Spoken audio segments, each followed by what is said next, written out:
বন্ধুরা আবারও একটা নতুন ভিডিও নিয়ে তোমাদের সামনে চলে এলাম। দুপুরবেলা আমি তোমাদের সামনে একটা ভিডিও দিয়েছিলাম, যে ভিডিওটায় আমি তোমাদেরকে বলেছিলাম যে আমি এখন যথারীতি বেরিয়ে যাব ছেলেকে নিয়ে ক্লাস করাতে, তারপর এসে কিন্তু তোমাদের সাথে একটা ভিডিও শেয়ার করব। তো ততক্ষণ পর্যন্ত আমি কিন্তু যখন ভিডিওটা করেছি তখন দেখিনি যে গামলা ভিডিও দিয়েছে। এডিট যখন করলাম তখন দেখলাম না, গামলার ভিডিও কিন্তু দিয়েছে। তো আমি এখন কিছু গুরুত্বপূর্ণ কথা তোমাদের সাথে আলোচনা করতে চাই। বন্ধুদেরকে রিকোয়েস্ট করব ভিডিওটা নো স্কিপ করে পুরোটা দেখার জন্য। আর তোমরা তো আগের ভিডিওতেই শুনেছো যে গলাটার একটু প্রবলেম, তাই একটু আস্তে আস্তে আমি কথাটা বলছি। দেখো, আমি দুপুরবেলা যে ভিডিওটা দিয়েছি, ভিডিওতে আমি যে কথাগুলো বলেছি কোনো রকম কোনো মন গড়া কথাবার্তা না, কোনো রকম কোনো কমেন্টস বা কারোর মাধ্যম ধরে আমি ওয়াইটির কারোর মাধ্যম ধরে জানতে পেরেছি এরকম কিন্তু নয়। যেখান থেকে আমি খবর পেয়েছি খুব ভালো জায়গা থেকেই খবর পেয়েছি। এইবার আমি যেটুকুনি তথ্য জানতে পেরেছি সেইটুকুনি তথ্য কিন্তু তোমাদের সাথে শেয়ার করেছি, তাও কিন্তু পুরোটা না। কারণ আমি নয়, প্রত্যেকটা কন্ট্রোভার্সি ক্রিয়েটার যদি তারা ঠিক সঠিক জায়গা থেকে খবর পায় তারা কিন্তু পুরোটা প্রথম দিনই বলে দেয় না। দেখবে তোমরা আরস ভাইকে লক্ষ্য করবে, আচ্ছা সে মন করলেই কিন্তু তার এই প্রত্যেকটা কল রেকর্ডিং একটা ভিডিওতেই কিন্তু শুনিয়ে দিলে পারতো, কিন্তু দেয়নি। কারণ কি, প্রতিটা জিনিসের প্রতিফলন কি হচ্ছে, যেই দল সম্পর্কে শোনানো হচ্ছে, যেই মানুষগুলো, এখানে দল বলাটা ভুল হলো, যেই মানুষগুলো সম্পর্কে শোনানো হচ্ছে তাদের রিয়াকশনটাও কি, এটাও কিন্তু আমরা দেখতে চাই, তাই না? তো সেখান থেকে দাঁড়িয়ে আমার দুপুরের ভিডিও নিয়ে আমি সবাইকে বলবো না, কিছু কিছু মানুষের এটা প্রশ্ন যে আমি যে কথাগুলো বলেছি সেটা একদমই ভুল। কারণ যদি সত্যি গামলা বা ফোগলার মধ্যে একটা বিচ্ছেদের সুর শোনা যেত, তাহলে গামলা কেন পলা কিনতো, গামলা কেন পলা কিনতো? এই যে প্রশ্ন করা হচ্ছে তার উত্তর দিতেও কিন্তু আমি রাজি আছি, তার উত্তরটা দিতেও আমি রাজি। দেখো, প্রথমে একটা কথা বলতে চাই, যখন সন্দীপদার কাছে গামলা এই ল্যাটাদীপ্তকে নিয়ে ধরা পড়ে গেছিল, তখনও কিন্তু গামলা বলেছিল যে আমি তোমাকে ঘরে রাখবো আর ওই ল্যাটাদীপ্তকে বাইরে রাখবো। সে দুটো সম্পর্কই কিন্তু মেনটেন করে চলতে চেয়েছিল। কিন্তু যেটা আমাদের সমাজে কখনোই মেনে নেওয়া সম্ভব নয়, যে একটা বাড়ির বউ নিজের মুখে বলছে আমি দুটো সম্পর্ককে মানিয়ে নিয়ে চলবো, সেটা কখনোই কোনো ভদ্র ফ্যামিলিতে মেনে নেবে না। ঠিক বলছি কিনা বন্ধুরা? সেখানে দাঁড়িয়ে এরকম অনেক ইনফরমেশন ভিডিওর মধ্যে দিয়েছি যেগুলো কিন্তু পরবর্তীকালে সত্য বলে প্রমাণিত হয়েছে। এবং এটাও কিন্তু আমি তোমাদের সামনে প্রথমে বলেছিলাম যে ওটা কোনো বন্ধুর বিয়েতে যায়নি, ওটা কিন্তু ওর জ্যাঠা শ্বশুরের ছেলের বিয়েতে গিয়েছিল। পরবর্তী সময় কিন্তু তোমরা জানতে পেরেছো যে হ্যাঁ, ওটা ওর জ্যাঠা শ্বশুরের ছেলের বিয়েতে গেছিল। এইবার তার যদি এখন যদি কেউ যদি আমাকে প্রশ্ন করে যে গামলা তো ভিডিও তো দেখায়নি, আর গামলা জ্যাঠা শ্বশুরের যে বিয়েতে গিয়েছে সে তো একবারও দেখালো না যে সে কোন গাড়িতে গেছে বা কোনো গাড়ি, এই সমস্ত কিছু তো দেখালোই না, তাহলে সে কিভাবে বরযাত্রী গেল? না, তুমি যে ইনফরমেশন দিচ্ছ সেগুলো ভুল। সেখানে আমার কিছু করার নেই, কারণ আমি তার প্রমাণ কখনোই কিন্তু ভিউয়ারদের সামনে ওপেন ক্যামেরায় তুলে ধরতে পারবো না। এইবার যদি কেউ আমাকে বলে যে সত্যি যদি বিচ্ছেদের সুর বাজতো তাহলে কি আর পলা কিনতো, এইখানেই হচ্ছে আসল মজার বিষয়। আমি বারংবার একটা কথা ভিডিওতে বলছি যে একবার তোমরা ভেবে দেখো, যেই সম্পর্ক শুরুই হয়নি, শুধুমাত্র ফোনে কথাবার্তা চলছিল, সেই সময় সেই মেয়ে যদি অর্ধেক বস্ত্রবিহীন ছবি তার বয়ফ্রেন্ডকে পাঠাতে পারে, এবং এই কথাটা আমি নয়, এই কথাটা আমাদের সন্দীপদাও বলেছিল যে তার কাছে এমন একটা অস্ত্র আছে, সে ওখান থেকে মন করলেও কিন্তু এই বোকার হদ্দটা বেরিয়ে আসতে পারবে না। এটা কিন্তু আমার কথা নয়, তোমরা একটু মনে করে দেখো। এটা কিন্তু সন্দীপ দা ভাই বলেছিল তার ভিডিওতে যে ওর কাছে এমন কিছু জিনিস রাখা আছে যার জন্য এই গামলা মন করলেও কিন্তু এই ফোগলার চক্কর থেকে কিন্তু বেরিয়ে আসতে পারবে না। তাহলে সেই সময় আমাদের সন্দীপ দাও কি ভুল কথা বলেছিল? ভুল কথা বলেনি তো, নিশ্চয়ই সে সঠিক কথাই বলেছিল। আমিও কিন্তু সেম কথা তোমাদেরকে বলেছি যে পলা, সোনা, গহনা, রূপো, চুড়িদার, শাঁখা, সিঁদুর, একে সমস্ত কিছু ভিডিওর মধ্যে দেখাতে হবে, কারণ এর কোনো আর রাস্তা নেই। এ যদি এখন হঠাৎ করে এসে এই সমস্ত সোশ্যাল মিডিয়ায় দেখায়, তাহলে কি বলবে লোকে? যে বারংবার যে ছেলেগুলো তোমার সাথে ঘর করছে তারাই খারাপ, তুমিই ভালো। তাহলে তোমার মধ্যে নিশ্চয়ই বিশাল বড় একটা কোথাও না কোথাও খামতি রয়ে গেছে। সেই খামতিটা কি? তোমার শারীরিক চাহিদা, যেই চাহিদা কোনো পুরুষই তোমাকে মেটাতে পারছে না, যেই কারণবশত তুমি বারংবার প্রতিটা ছেলের নামে দোষ দিচ্ছে। বলবে কিনা বন্ধুরা, এখন যদি এই গামলা এসে ফোগলার সম্পর্কে এই সমস্ত কথাগুলো বলে? সব থেকে বড় কথা, এই যে কল রেকর্ডিং আমাদের আরস ভাই দিল, এতগুলো কল রেকর্ডিং, একবারও কি গামলা তার ভিডিওতে এই কল রেকর্ডিং নিয়ে একটা কথাও বলেছে? নাকি সে কার বিয়ে বাড়ি গেছিল, কে হয় তার, এই যে তার যে এটুকুনি তো শিওর যে তার কাকা শ্বশুরের জ্যাঠা শ্বশুরের ছেলের বিয়েতে গিয়েছিল এবং সেখানে যে সাজিয়েছিল যে মৌ, তার ভিডিও যে কমিউনিটিতে দিয়েছিল তাই থেকে মানে এতটুকুনি তো তোমরা কি বলবো বুঝতে পেরেছো যে যে কথাগুলো বলি সেগুলো এতটাও কিন্তু মন গড়া কথা নয়, তার মধ্যে যথেষ্ট সত্যতা থাকে তবেই কিন্তু বলি। শুধুমাত্র পলা বাঁধানো কিনেছে এর মানে পলা কিনেছে এর মানে এটা নয় যে আমি তোমাদের সামনে যে কথাটা বলেছি সেটা মিথ্যা, যে বিচ্ছেদের সুর অনেকদিন ধরেই চলবে বা হয়তো ভবিষ্যতেও এই বিচ্ছেদের সুরকে নিয়েই কিন্তু তাকে তার জীবনটা অতিবাহিত করতে হবে, কারণ তার কাছে আর কোনো রাস্তা নেই বন্ধুরা। এখন যদি সে ফোগলার নামেও মিথ্যে বদনাম দেয় ওয়াইটিতে এসে, তাহলে ওর অবস্থা কি হবে একবার বুঝতে পারছো? যেই শর্তে সে তার মা বাবা দাদার কাছে ঠাঁই পেয়েছে, সেই যে একটা প্ল্যাটফর্ম ওয়াইটি প্ল্যাটফর্ম, সেটাই সে আর মুখ দেখাতে পারবে, টাকা ইনকাম করতে পারবে। আর এটুকুনি তো তোমরা আশা করছি ওই অশ্লীল ভাষা শুনে বুঝেই গেছো যে সন্দীপ দার থেকে কতটা খতরনাক এই ফোগলা, যে একবার যদি গামলা বলে যে তোমার এই অত্যাচার আমি মেনে নেবো না, আমি আমার মতো করে সরে যেতে চাইছি, তখন কি করতে পারে। সোশ্যাল মিডিয়ায় সমস্ত কিছু কিন্তু একবারে যাকে বলে ছড়িয়ে দেবে, যাতে গামলা নিজের মুখটাও আর না ক্যামেরার সামনে দেখাতে পারে। তাই তো বন্ধুরা, ঠিক বলছি কিনা তোমরা একবার কমেন্টস করে আমাকে জানিও। এইবার দেখো, আমি যে দুপুরে কথাটা বলেছি তার প্রমাণ সাপেক্ষ আমি একটা পয়েন্ট গামলার ভিডিও থেকে জাস্ট তোমাদের সামনে তুলে ধরতে চাই। বিজনেস, হঠাৎ করে জামা কাপড়ের বিজনেস করতে আরম্ভ করলো। কিন্তু কেন বন্ধুরা, কিন্তু কেন? ও যখন বাড়ি থেকে বেরিয়ে গেছিল তখন কি বলেছিল যে আমি যার হাত ধরেছি সে খুব ভালো, সে আমায় খুব ভালো রাখবে। এমনকি দালালের মাধ্যমে বা অনেক জায়গা থেকে আমরা কল রেকর্ডিং শুনতে পেয়েছি যে তাকে কোনো কিছু করার দরকার নেই, আমি এমন এতটুকু ইনকাম করি যাতে আমি সংসার চালাতে পারবো, মানে ফোগলার কথা বলছি। সেখান থেকে দাঁড়িয়ে গামলা ওয়াইটি করা মানে ইউটিউব করা শুরু করার পর সে ডেইলি ভিডিও দিত না, কিন্তু এখন প্রতিনিয়ত একদিনে 2-3টে ভিডিও যাই হোক নাই হোক শর্ট ভিডিও সে কিন্তু আমাদের সামনে পাবলিক করছে। কারণ কি, তার পয়সার প্রয়োজন আছে, তার পয়সার প্রয়োজন, কারণ প্রত্যেকটা মানুষকে কিন্তু তার পয়সা দিয়ে ভালোবাসা তাকে কিনতে হচ্ছে, কেউ মন থেকে তাকে কিন্তু ভালোবাসছে না বন্ধুরা। সেই জায়গায় দাঁড়িয়ে সে আজকে বলছে নতুন করে জামা কাপড়ের বিজনেস করবে। তাকে তার সব থেকে প্রিয় শুভাকাঙ্ক্ষী দিদিভাই সে কিন্তু বলেছিল আগে নিজের মাটিটা শক্ত কর, একটা জমি কেন যেটা তোর নিজের নামে হবে, যেখানে তোকে কেউ বাড়ি থেকে বের করে দিতে পারবে না, সেখানে তুই তোর মতো করে স্বাধীনভাবে বাঁচতে পারবি। সে তার ভিডিওর মধ্যেও আজকে বলল যে অনেকেই আমাকে বলেছিলেন জমি কেনার কথা, কিন্তু সেই জমিটা কিনবো সেটা অনেক একটা বিশাল বড় বিষয়। সেখানে আমার মনে হলো এই বিজনেসটা শুরু করি, এবং বিজনেসটা একা করবে না, সেখানে কে থাকবে, আমাদের ঠাকুমা। এবার তোমরা একবার ভেবে দেখো বন্ধুরা, জমিও কেন কিনবে? কারণ ওর তো স্থায়ী ঠিকানা কিছু নেই। ও যেখানে বিয়ে করেছে তার সাথে ও সারা জীবন কাটাবে কিনা সেই নিয়েও কিন্তু যথেষ্ট দুশ্চিন্তায় আছে এই গামলা। কারণ তার প্রিয় দিদিভাই পর্যন্ত বলছে যে তোর জন্য কিন্তু ফোগলা প্রযোজ্য নয়। তার কমেন্ট সেকশনে তার প্রত্যেকটা শুভাকাঙ্ক্ষী বলছে তুমি আর যাই করো, নিজের মতো করে লাইফস্টাইল করো, পড়াশোনা করো, পার্লারের কাজ করো, বিজনেস করো, কিন্তু এই ফোগলার সাথে তোমার নিজের জীবনটাকে কিন্তু জড়িও না। তার এই যে কমেন্টগুলো কোথাও না কোথাও কিন্তু একটু হলেও কিন্তু তার দৃষ্টি আকর্ষণ করেছে বন্ধুরা, যে হতেও পারে তার থেকে বরঞ্চ আগে আমি একটা ব্যবসা শুরু করি, কারণ আমি কোথায় থাকবো, হয়তো সারা জীবন বাবার বাড়িতেও থাকতে পারি, হয়তো আবার আমি ফোগলার কাছেও যেতে পারি। তো এই মুহূর্তে জমি কিনে আমি করবো তো করবো কি, আমার এখন সব থেকে প্রয়োজন টাকা, যার জন্য বিজনেস করতে হবে, এবং সেই বিজনেসে কে থাকবে সাপোর্টে, ঠাকুমা। আচ্ছা, একটা বিজনেস করা কি এতটা ইজি বন্ধুরা যে একটা মেয়ে একটা বিজনেস চালাতে পারে না? আমি বলছি না যে একটা মেয়ে একটা বিজনেস চালাতে পারে না, যথেষ্ট পারে, কিন্তু যে একজন বড় ব্লগার সে যদি বিজনেস চালু করে তার বিজনেস কিন্তু যথেষ্ট রমরমিয়ে চলবে বন্ধুরা।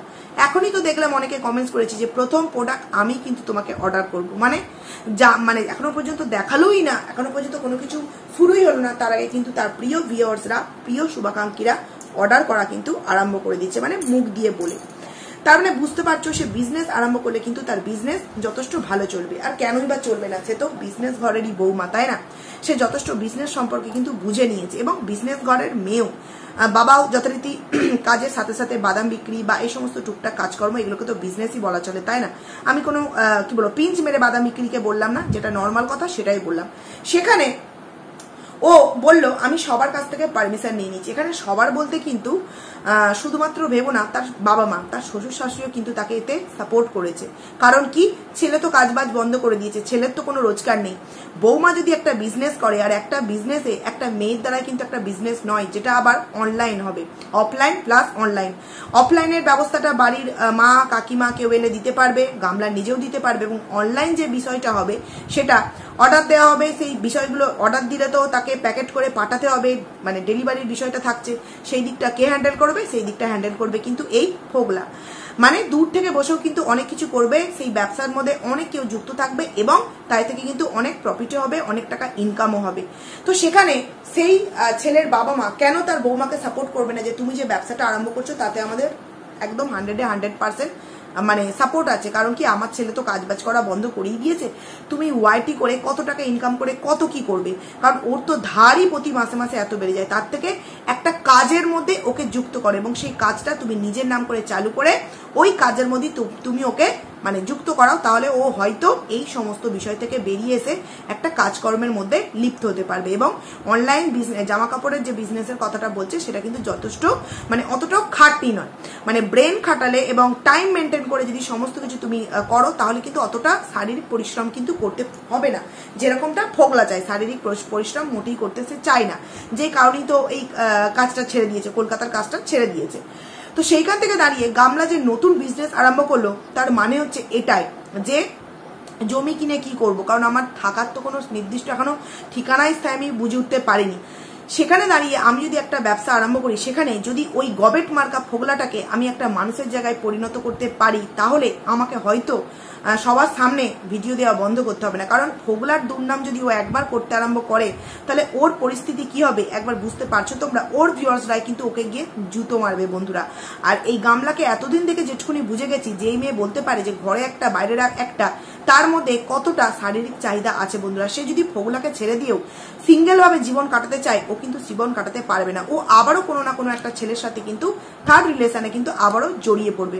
তার থেকে হয়তো বাড়ির লোক বা শ্বশুরবাড়ির লোক এটাই বুঝিয়েছে যে তুমি একটা ব্যবসা আরম্ভ করো, যেই ব্যবসাতে কিন্তু দূরে বসেও এই ফোগলা সাপোর্ট করতে পারবে, এবং সেই ব্যবসার মধ্যে কিন্তু এই ফোগলা যুক্ত থাকবে, যাতে কিনা তাকে কোনো রকম নোংরা জায়গায় গিয়ে মানে এটা ওটা কাজ করতে না হয়। মানে এটা ওটা বলতে আমি ওখানে ওইগুলো বোঝাতে চাইছি, তোমার কি বলে ওগুলোকে, ওই কি খেলা সব এখানে ওখানে টাকা লাগায় না, ওই সমস্ত বিষয়গুলো যাতে না এই ফোগলাকে করতে হয়। আশা করছি বন্ধুরা এই বিজনেসের বিষয়টা তোমাদের সামনে ক্লিয়ার করে বলতে পারলাম। এরপর যেই কথাটা বলতে চাইছি, আচ্ছা আজকে গামলার ভিডিওতে দেখতে পেলাম যে ও দেখালো দুপুর বেলায় রুটি ঘুগনি আলুর তরকারি, সকালবেলায় একবারে তৈরি হয়ে গেছে, সকাল 10টা সাড়ে 10টার দিকে মনে হয় দেখালো, অনেকটা সকালে উঠেছে, কিন্তু আগের দিনের ভিডিও এডিট করা বাকি ছিল, তো সেই কারণে ও পরের দিন সকালে উঠে এডিট করেছে, এবং বেলা করেই মা রুটি ঘুগনি এবং আলুর তরকারি বানিয়েছে। আমি দেখো, আমি এখানে 100% গ্যারান্টি দিয়ে বলতে পারছি না, তবে আমার যতটুকুনি মনে হলো এটা শিব পুজোর দিনের ব্লগ ছিল। কারণ এবারে শিবরাত্রিটা কিন্তু আগের দিন রাত 8টা সাড়ে 8টা থেকে তারপরের দিন রাত 8টা সাড়ে 8টা অবধি ছিল। সেখান থেকে দাঁড়িয়ে অনেকে আগের দিনটা করেছে, অনেকে পরের দিন করেছে। এবার ওদের বাড়িতে যেহেতু এই রিসেন্টলি একটা এরকম একজন মারা গেছে, সেখানে ওরা তো মানে পুজো দিতে যেতে পারবে না, পুজো করতেও পারবে না, শুধুমাত্র গামলা পারবে। সেইখানে দাঁড়িয়ে হয়তো উপোসটা ওরা পালন করেছে, জাস্ট ভিডিওর সামনে তুলে ধরেনি, হতেই পারে। তাহলে দুপুরবেলা রুটি তরকারি, এটা জাস্ট আমার ভাবনা যে হয়তো ওই দিনকার ব্লগ শিবরাত্রির দিন।